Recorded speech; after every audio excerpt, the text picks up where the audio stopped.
যে দর্শক আপনারা দেখছেন, এই যে জাহাজের নিচে দুইটা লোক উঠছে, এরা সম্ভবত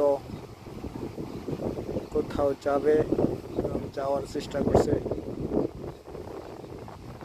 এরকম মানুষ এখানে উঠে জীবনের ঝুঁকি নিয়ে বিভিন্ন জায়গায় যায়, অনেকে বিদেশ যায়, বিভিন্ন দেশে যায়। এদের জানার কি কোনো মায়া নাই, দয়া নাই?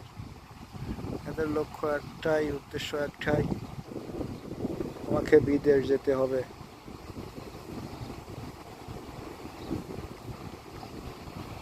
জীবনের মায়া ত্যাগ করে তারা জীবনের ঝুঁকি নিয়ে দেখেন বিদেশ যাওয়ার জন্য কত চেষ্টায় আছে।